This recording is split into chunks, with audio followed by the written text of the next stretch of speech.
amassed over 3 centuries, since the days when the Dutch were the rulers of this much colonized island. Within these walls, the Dutch stored this piece of paper, which must have been classified as top secret. It's a treaty they signed with the local rulers.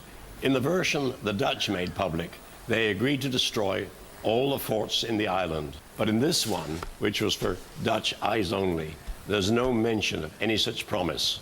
And the Dutch, of course, held on to the forts and to power. We've only to read both versions of this treaty to find the truth of the matter.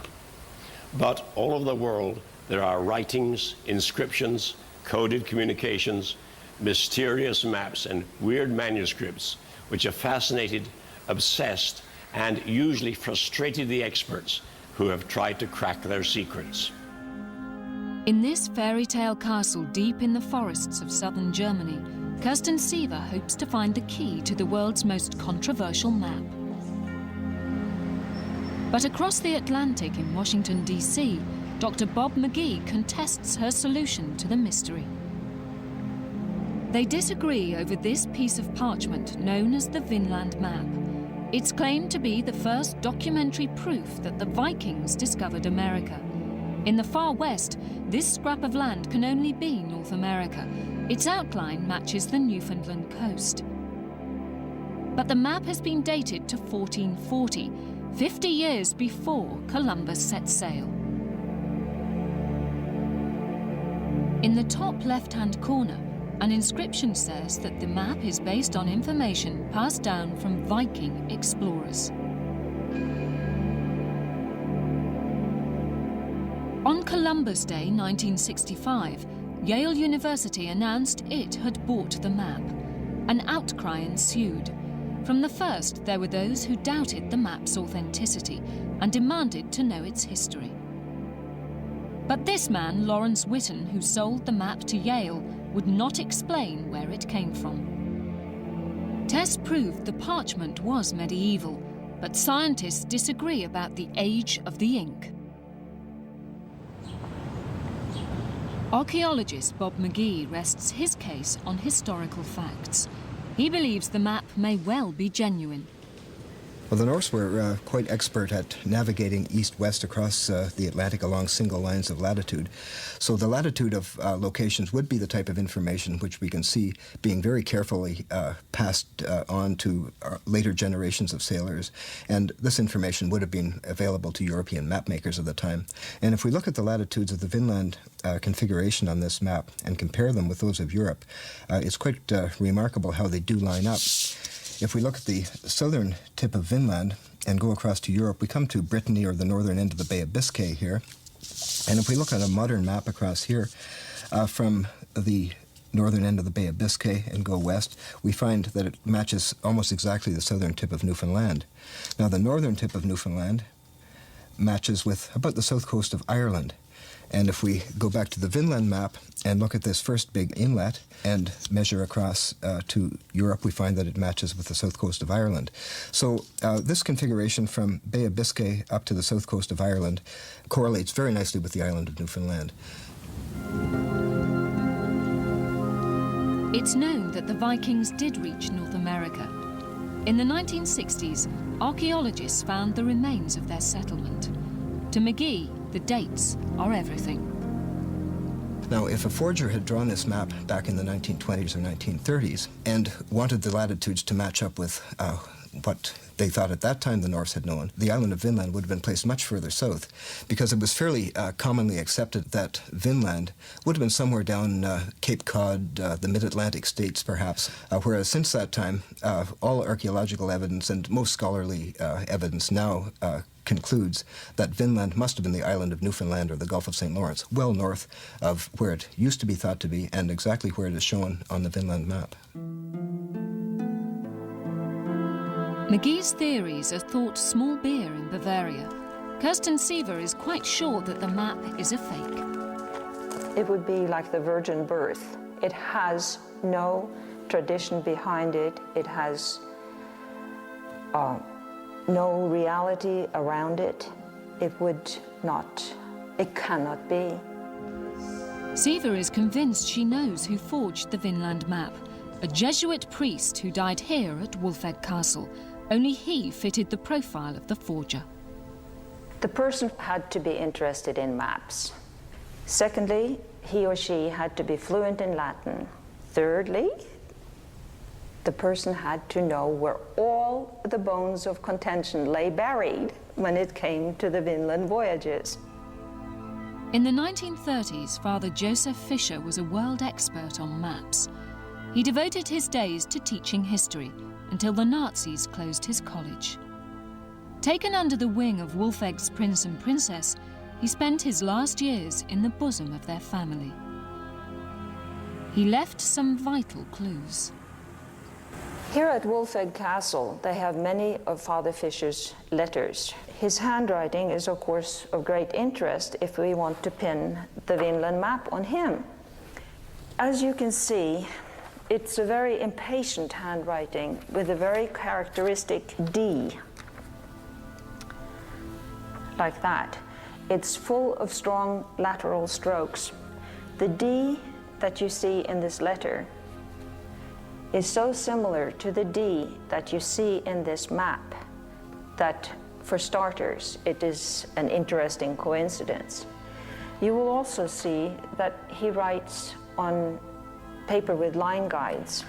The more tidily written legends, such as the one at Vinland, are written with a line guide exactly 2 millimeters apart. That is not a medieval form. Father Fisher would not have thought that it was wrong to make such a map, because he was convinced that such a map in some form had existed. I believe he decided to fill in the gap. Essentially, he made the map he'd been looking for all his life.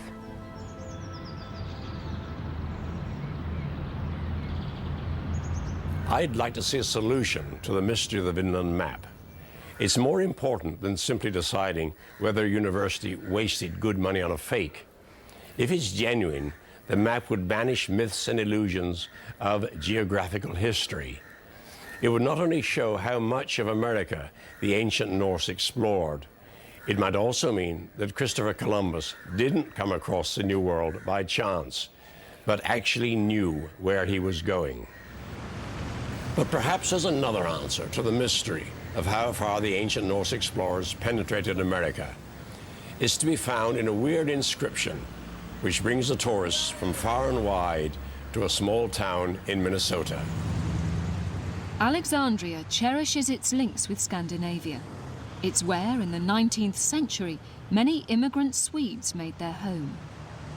The town's museum boasts an extraordinary tourist attraction. This stone slab is covered with runes, the lettering of the ancient Norse. Translated, it says that a party of Vikings were attacked by Indians and forced to flee to their longboats. The date carved into the stone is 1362. The people of Alexandria have a proud boast. They believe the Vikings visited their hometown and left their calling card. I will show you the rune stone that was found near Kensington, Minnesota. It proves that the Vikings were here. The stone was found in 1898 by a Swedish immigrant called Olaf Öhman. He said he found the slab buried in the roots of a tree. The discovery brought fame to the Öhman family, but some people doubted the story of the find. They suggested it was Öhman's own work.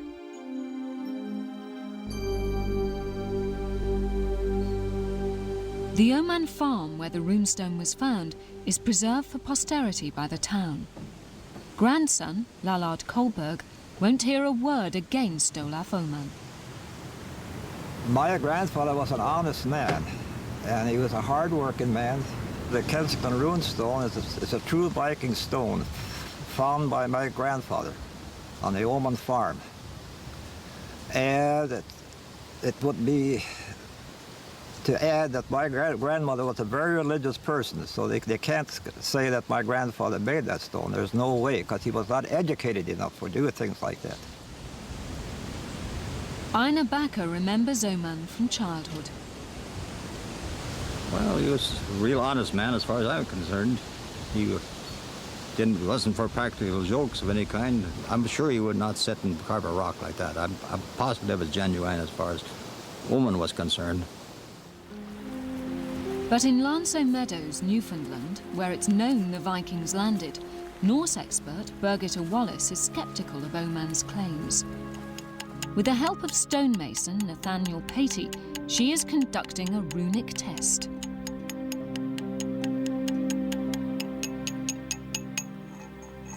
When I first saw the Kensington runestone, one thing that struck me as very unusual was the very, very long inscription.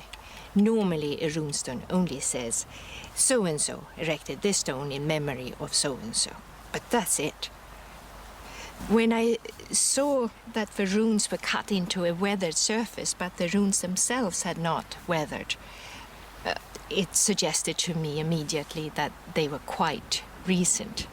Rune marks, as we know them from Scandinavia, were all done with a pick hammer that makes a U-shaped, much more uneven cross-section. But this was a very clear, straight, V-shaped cut. Birgitta suspected the runes were carved with a modern chisel.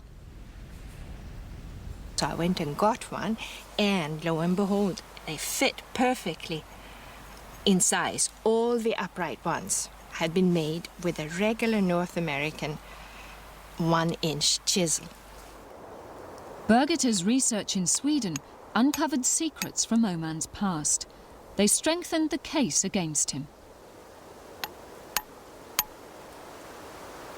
Olof Åman has been portrayed as a simple and rather dumb farmer who couldn't even in his wildest dreams have thought of something like a runestone. But he was very interested in history and read very deep philosophical things. He wrote poetry, and a very little known fact is that Olof Åman was not a farmer to begin with. He was a stonemason.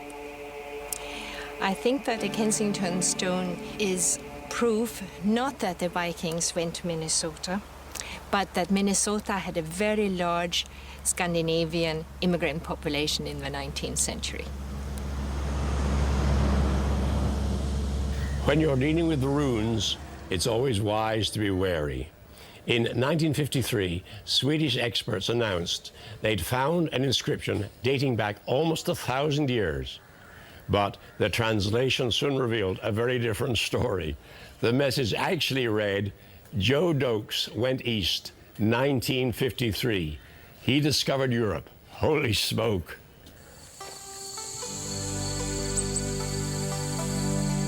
In the Blue Ridge Mountains of Virginia, there may be gold. Coded clues left in 1822 by a man called Thomas Beale have drawn hundreds of treasure hunters to Bedford County. Albert Atwell believes his detector can find precious metals buried deep underground. I've come here looking for the Beale treasure 148 times in the last 6 years, and I've hunted all 4 different directions, and I've tried to break the codes, try to locate the treasure by it. So maybe one day we'll find it. I'm going to keep looking for it in my spare time, practically every weekend, or at least 5 times a summer, because I still believe it's here. It's going to be found. Albert is not the only treasure hunter. Sergeant Cooper of the Sheriff's Department knows this only too well. Field treasure is a nuisance, and it's part of our job, you know, just more or less take care of the complaints. One man called in that someone had dug 6 or 7 holes on his property. There was another incident where a man called that someone dug where his cattle was at. If the cows would have fell in it, he would have lost some cows. And there was one incident where they was digging up a cemetery at a local church. I arrested a man and a woman, plus a small dog, and had to put in the dog pound. In the early 1800s, Thomas Beale is said to have found gold, silver and precious jewels on a trip out west. 3 ciphers tell where he hid the treasure in his native Virginia. The seemingly incomprehensible lists of numbers are thought to say where it's buried, somewhere in these hills. Code breaking has become a community hobby. Farmer Jimmy Luck thinks he might have the answer. I've been working with a Cheyenne Indian from Colorado for a good many years, and he deciphered the code, and all the information we get out of the code we have found, and it has led us to a certain spot to where we think the treasure is buried. We are 90% sure, maybe a little more, that we're in the right spot. All Jimmy needs now is the landowner's permission to dig. It is really frustrating to know where it is and not have your hands on it, because after the years you've worked on it and tried so hard to find it, and you think you've come up with it, and then somebody just cuts you off from it. We'll keep on working to find the treasure as long as we're here. I think someday we'll be able to dig at the place we think the treasure's buried at and come up with the gold. Beale's cryptic ciphers have been scrutinized by one of the world's leading experts and writers on code breaking. Dr. Stephen Mattias has tried to put himself in the mind of Thomas Beale.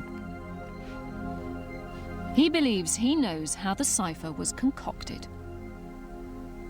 The key that I have come up with is a 10 by 10 key. The alphabet in this key consists of letters, some syllables, some words and common phrases that would have appeared in Beale's messages. Mattias admits that his key depends on intelligent guesswork, his code-breaking experience, and common sense. After much trial and error, he believes he's on the right track.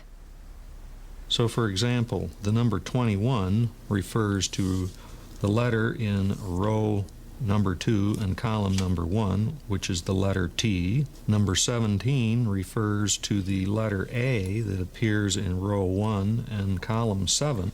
And if you continue in this manner and decipher each of the numbers, you get a message that reads, "Take the road to Finn Castle. The vault is beneath a big round stone with the initials TJB." But Mattias's ingenious work may yet be in vain. The Beale ciphers could be a hoax.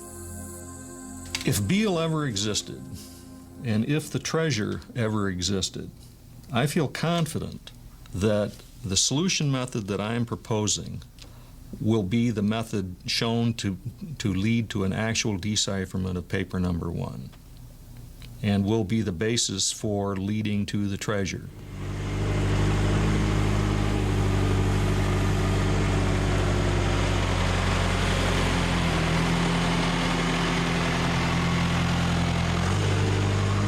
Some can't afford to wait. Albert has hired a backhoe.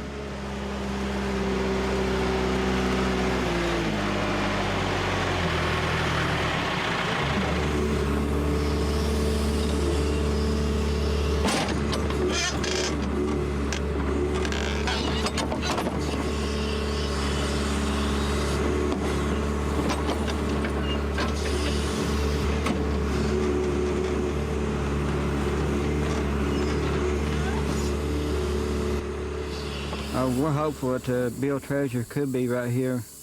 More than likely it is here. We have to dig and find out. If I don't find it here today, we'll go back to work on the codes and buy better equipment and hunt somewhere else. I'm never going to give up hunting for the treasure until somebody finds it or I do.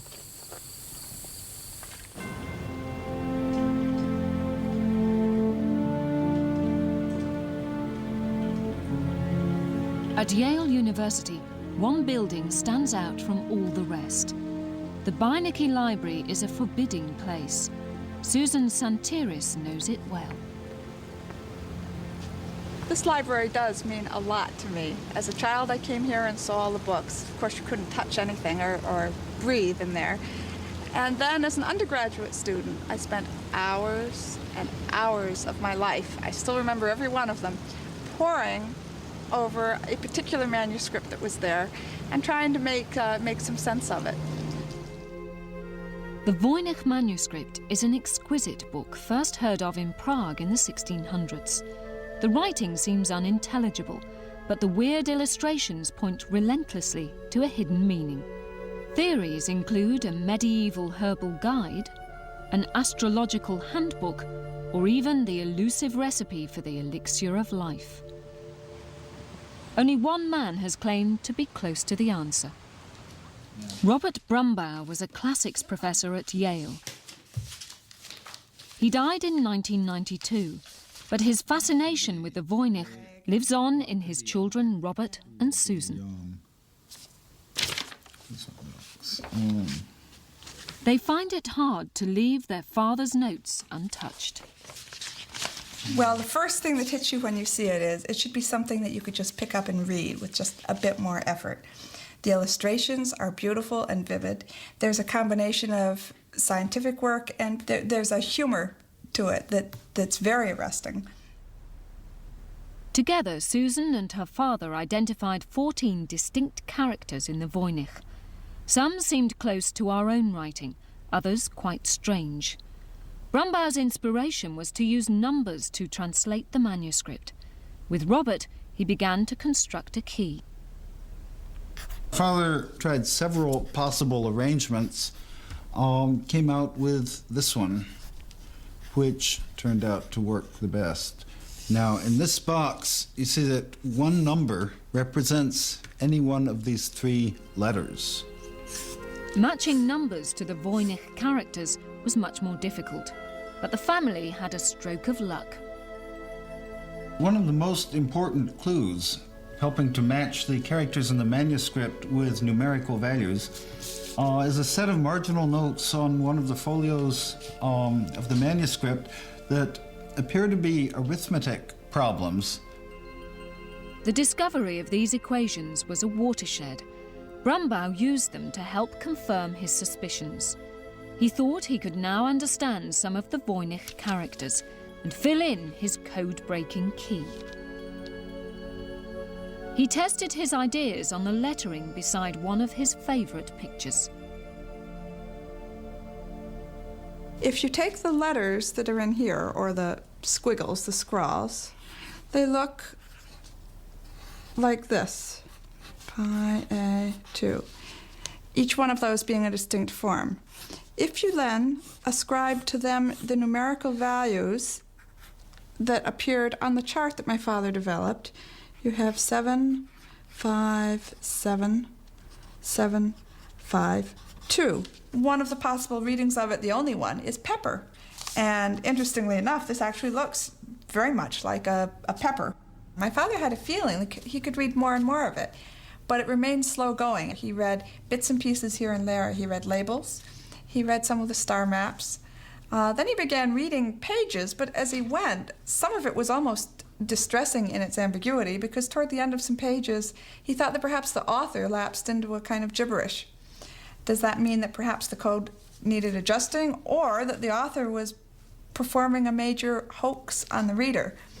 We've deciphered enough to show that underneath is a very heavily padded or repetitive message, which either conceals a second level message or perhaps doesn't conceal anything. The mysteries in this program show the extraordinary lengths to which people will go when they want to keep secrets. And we've even more secrets to keep today, as we exchange information by computers, telephone lines, and satellites. The more we need uncrackable codes to make sure that our messages are read only by the people they're sent to. So these puzzles from the past may one day help to guide us on the information superhighway.